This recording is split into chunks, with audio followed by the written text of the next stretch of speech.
Bab 006, yang jika dipakai tidak terlalu mencolok, tetapi juga tidak terlalu gelap. Ditambah lagi di dalamnya lengkap etengan hijab. Cahya terkesima. Ini buat Cahya. Tanya Cahya tak percaya. Ya masa buat saya? Rahmat nyeletuk dingin. Cahya menutup mulutnya karena hampir melepas senyum. Ia buru-buru menutup pintu dan mencoba gamis itu di dalam kamarnya.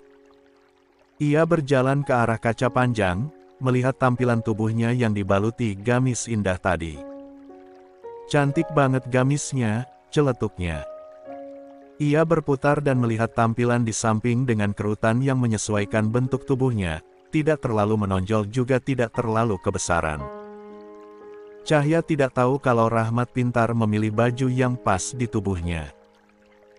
Meski mungkin sebenarnya Rahmat hanya tidak mau Hanun mempermalukannya nanti. Cahya keluar dari kamar dan melihat Rahmat sudah menunggu di sofa. Rahmat seketika berbalik setelah mendengar suara sepatu Cahya. Ia terdiam selama beberapa detik, melihat Cahya berjalan dengan anggun ke arahnya. Gamis itu sangat pas di tubuh Cahya, warnanya yang seiras dengan wajahnya. Meski Cahya tidak menggunakan banyak make up, bulu matanya sudah lebat dan lentik, bibirnya juga merah muda alami, Cahya hanya menambah celak dan sedikit bedak di wajahnya. Satu kata yang terlintas di benak Rahmat bahwa Cahya ternyata lebih cantik dari yang ia bayangkan. Cahya sudah belajar beberapa waktu ini menggunakan hak tinggi. Apalagi setelah diomeli Rahmat waktu itu, jadi ia tidak mau lagi mempermalukannya, sehingga ia mulai belajar mengenakan hak, meski sesekali ia kehilangan keseimbangan gerakan kakinya. Maaf aku lama, iya. Cahya menunduk, melihat Rahmat yang sedari tadi menatapnya aneh. Ia takut kalau Rahmat marah. Padahal, bisa dibilang suaminya itu sedang terkesima melihat penampilan Cahya. Rahmat buru-buru sadar dan berjalan keluar. Ayo cepat, ucap pria itu dingin. Mereka akhirnya berangkat menuju pesta. Di sana orang-orang sudah ramai berkumpul. Pesta digelar cukup mewah dengan lampu kerlap-kerlip di tiap tamannya yang berada di luar, lalu ketika masuk, tempat itu terlihat seperti negeri peri dengan balutan bunga berwarna ungu, lampu neon yang berjejer dan pengantinnya yang terlihat gagah dan cantik. Setelah selesai bersalaman, Rahmat membawa Cahya keluar ke arah taman untuk makan, menikmati hidangan yang disediakan oleh tuan rumah. Pesta itu juga dihadiri oleh Gracia, karena mempelai wanita adalah temannya, jadi ia diundang. Sebenarnya Gracia tahu kalau Rahmat pasti akan datang ke pesta itu, itulah sebabnya ia datang juga. Namun, pemandangan yang menyambutnya sangat tidak mengenakan. Ia melihat Cahya dan Rahmat duduk di meja yang sama di mana di samping mereka ada kolam ikan yang indah. Keduanya tampak akur dan serasi. Gracia juga tidak dipungkiri terpukau melihat perubahan penampilan Cahya di depan sana yang membuatnya semakin cemburu dan merasa kalah. Gracia mendekat ke arah mereka. Boleh gabung? Tanya Gracia. Baik Cahya dan Rahmat segera mendongak. Mereka agak terkejut melihat kedatangan Gracia. Rahmat mengangguk, mempersilahkan Gracia duduk di sebelahnya. Kali ini Cahya langsung menunduk, wajahnya terlihat murung, bukan karena cemburu atau kesal pada Gracia, tetapi setelah tahu hubungan keduanya dan fakta bahwa wanita ini amat cantik membuatnya minder dan merasa bersalah. Ia sekarang merasa seperti orang ketiga di antara mereka berdua, meski ia adalah istri sahnya Rahmat. Cahya buru-buru menggeleng, mencoba memperhatikan cara Rahmat makan, lalu mencoba mengikutinya. Kenapa enggak makan? Tanya Rahmat melihat Cahya hanya melongo melihatnya. Padahal Cahya tidak tahu cara makan orang berkelas, ia takut dimarahi lagi.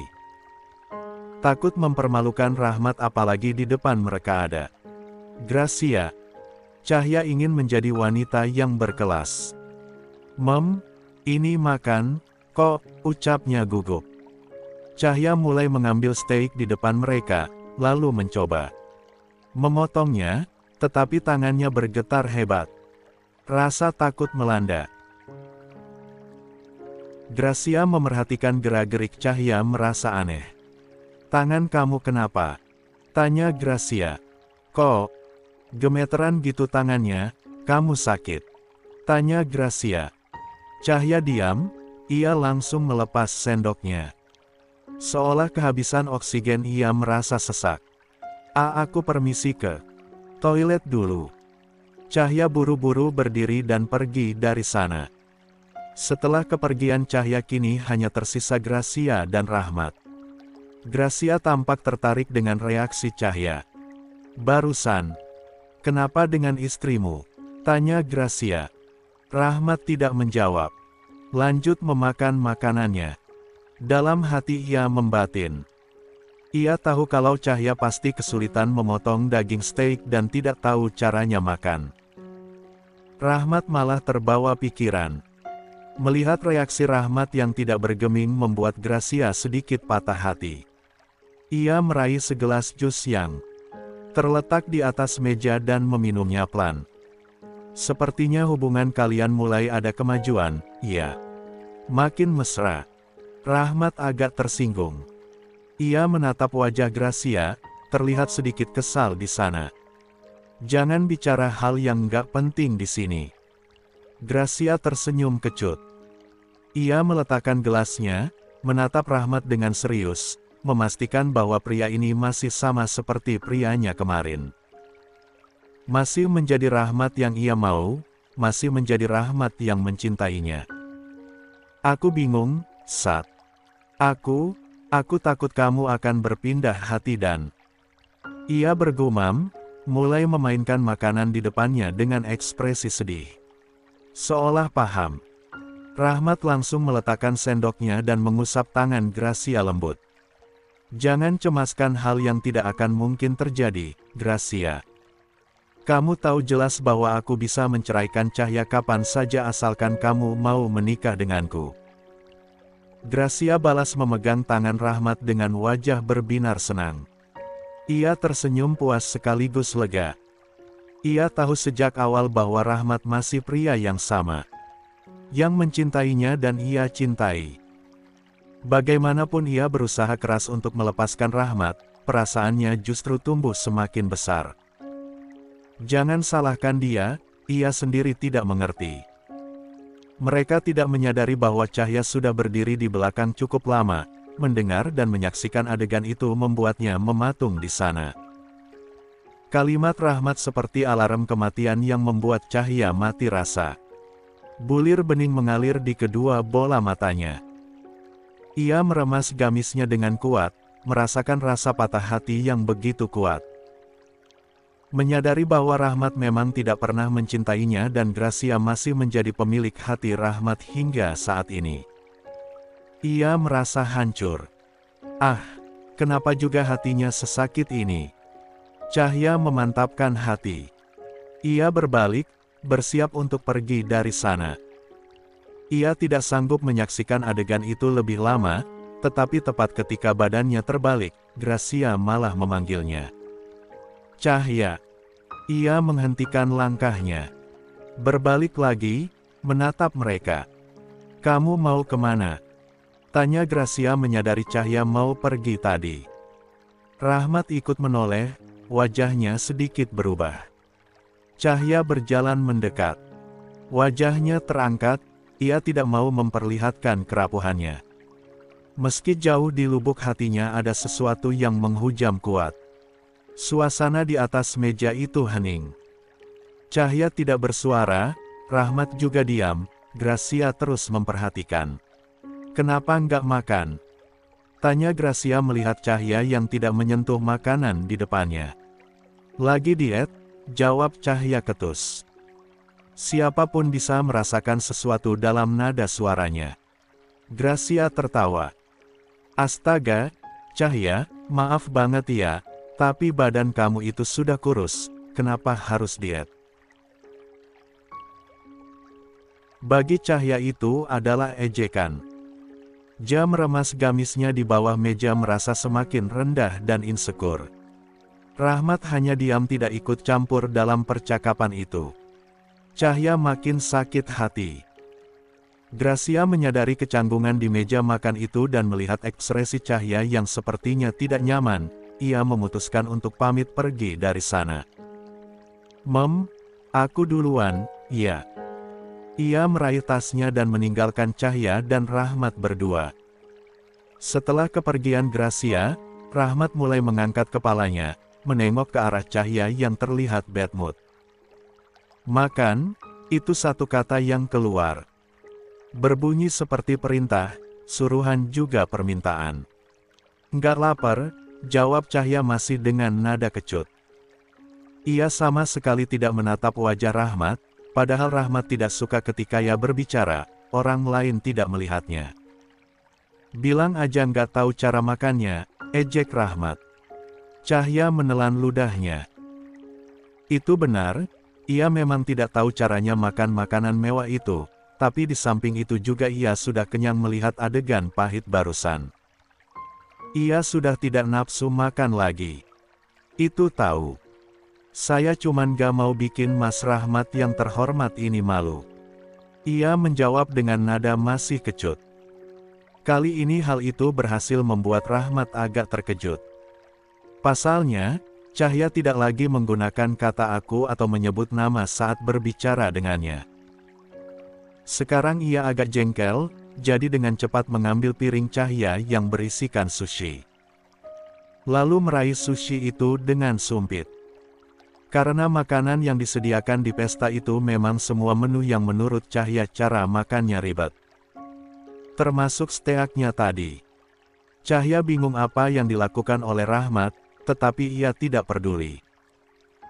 Yang tidak ia duga adalah, bahwa pria ini malah menyodorkan sushi itu ke mulutnya. "Buka mulut," kata Rahmat. Cahya memundurkan kepala saat Rahmat memaksa menyuapinya. Ia tidak tahu apa yang ada di pikiran pria ini. Rahmat mendengus. "Mangap, enggak. Jangan sampai kamu sakit lagi gara-gara enggak makan dan bikin orang ngira saya tidak memberimu makan." Cahya menelan ludah. Rahmat masih menyodorkan sushi itu di mulutnya. Ia melihat ke sekitar, orang-orang mulai berbisik tersenyum dan mencenton mereka. Mungkin yang ada dipikirkan orang-orang itu Cahya dan Rahmat ini pasangan yang sangat romantis. Berhubung lapar juga, Cahya akhirnya membuka mulut dan Rahmat memasukkan sushi itu ke mulutnya dengan lembut. "Dari tadi, pegel tangan saya," gerutu Rahmat setelah menyuapi Cahya. Cahya mengunyah pelan. Rasa sushi itu tidak bersahabat, tetapi harus ia telan. Tidak mau membuat malu dan terlihat norak lagi. Rahmat terus menyuapinya hingga sushi di atas piring mereka habis dan membuat Cahya malah kekenyangan. Akhirnya setelah pesta selesai, mereka pulang ke rumah. Sepanjang jalan itu Cahya enggan menatap Rahmat, ia hanya melihat keluar jendela. Bahkan saat Rahmat mengajaknya mengobrol ia hanya berhem pelan. Rahmat yang merasa aneh tidak mau mempermasalahkannya. Mereka sama-sama diam di dalam sana. Sampai akhirnya mereka sampai di rumah. Cahya buru-buru turun. Rahmat mengikutinya dari belakang. Sesampainya di ruang tamu, Cahya tidak tahan lagi memendam perasaan yang terus berkecamuk di hatinya. Ia menghentikan langkahnya berbalik melihat ke arah Rahmat dengan galak. Rahmat yang bingung, hanya duduk di atas sofa tanpa terganggu dengan tingkah Cahya. Justru memasang raut tidak peduli. "Kalau Mas mau menceraikan aku, kenapa Mas harus nunggu Gracia mau dulu? Kenapa enggak sekarang aja?" Kalimat itu keluar menusuk tajam. Cukup berani bagi seorang Cahya. Rahmat terkejut dengan kalimat yang keluar dari mulut Cahya, mengernyitkan alis lalu berdiri, kemudian berjalan mendekat ke arahnya. "Kenapa Mas setuju untuk dijodohkan bahkan sampai menikah sama aku? Mas bisa nolak, kan dari awal?" Cahya merasakan tenggorokannya kering. Napasnya memburu cepat. Detak jantungnya tak kalah cepat. Ia marah, ia kesal dan ia kecewa pada pria di depannya ini yang menganggap pernikahan serendah itu. Menikahinya hanya karena formalitas, lalu menceraikannya seenak jidat. Ia pikir perasaan Cahya itu seperti sampahkah? Kenapa Mas malah nikahin aku? Kalimat itu tegas keluar, disertai kobaran emosi yang membara. Mas pikir aku itu barang pribadimu yang seenaknya dinikahi lalu dibuang begitu saja saat ada barang lain yang Mas suka. Serendah itukah pikiran Mas tentang pernikahan ini, tentang aku? Lanjutnya seraya menunjuk dirinya sendiri. Rahmat bisa merasakan getaran dari tiap kalimat yang Cahya keluarkan. Ia kini mengerti kalau Cahya mendengar percakapannya dengan Gracia tadi di pesta itu, tetapi wajah itu tidak menampilkan rasa bersalah sama sekali. Tetap datar seperti biasanya. Menurut kamu, pernikahan yang tidak didasari rasa cinta itu pernikahan macam apa? Hah? Rahmat menjawab, tidak mau kalah. Kamu tenang saja, meskipun nanti saya menceraikan kamu, saya bakal tetap kasih jaminan untuk hidup kamu, lanjutnya dengan begitu enteng. Cahya tersenyum kecut. Mas pikir semuanya bisa dibayar pakai uang. Tidak perlu munafik di depan saya Cahya. Saya tahu, tujuan kamu mau dijodohkan dengan saya sejak awal karena uang, Rahmat balas mengecam Cahya. Cahya mengepalkan tangannya dengan kuat. Bola matanya memerah, tetapi enggan menampilkan air matanya. Ia tertawa renyah, tawa yang sedikit menyakitkan. Karena uang katanya. Oke fine. Cahya muak sekali sekarang. Benar. Mas Rahmat benar kalau aku mau menikah dengan Mas karena uang, memangnya apa yang Mas punya selain itu? Tanya Cahya. Jelas sekali ada ejekan di sana. Dan Rahmat jelas tersinggung. Rahmat mengepalkan tangan. Cahya sudah mulai berani melawannya sekarang. Tatapan matanya yang tajam seolah tidak takut padanya. Ganteng doang tapi impoten. Lagi. Kalimat penghinaan itu lolos dari bibir mungil Cahya. Kali ini lebih kurang ajar dari sebelumnya. Rahmat kali ini terbelalak. Maksud kamu apa ngomong kayak gitu? Memangnya alasan apa yang bikin Gracia nggak bisa nikah sama Mas, selain karena Mas Rahmat yang impoten? Kalau Mas normal harusnya kalian sudah nikah dari dulu. Gak perlu repot-repot nyari calon istri dari kampung seperti aku. Oh, apa jangan-jangan emang sengaja nyari cewek kampung seperti aku biar gampang dibodohin? Cahya tidak peduli kalau Rahmat marah. Kalau Rahmat saja bisa menuduh dan bahkan merendahkannya seperti sampah, Cahya juga bisa. Dan benar saja, Rahmat benar-benar murka. Dia merasa harga dirinya diinjak-injak. Ia mendekati Cahya dan mencengkeram dagu Cahya dengan kasar. Cahya tergertak dan mundur hingga mentok ke dinding. Sudah berani melawan kamu sama saya. Cahya merasakan cengkeraman Rahmat yang cukup kuat di pipinya. Sakit, tetapi ia tidak mau menunjukkan kelemahannya. Ia memupuk keberaniannya, menegakkan kepala dan menatap Rahmat dengan tajam. Sekarang aku makin yakin kalau Mas memang pengecut dari awal. Beraninya sama perempuan. Rahmat semakin geram. Ia tidak tahu kalau Cahya bisa tiba-tiba seberani ini. Tapi kemudian dia terpikir akan sesuatu. Cahya, jangan kamu pikir saya tidak tahu trik murahan semacam ini. Trik seperti ini biasa dipakai wanita murahan agar mereka disentuh oleh pria incarannya. Kamu semurahan itu mau disentuh saya, Rahmat mengejek.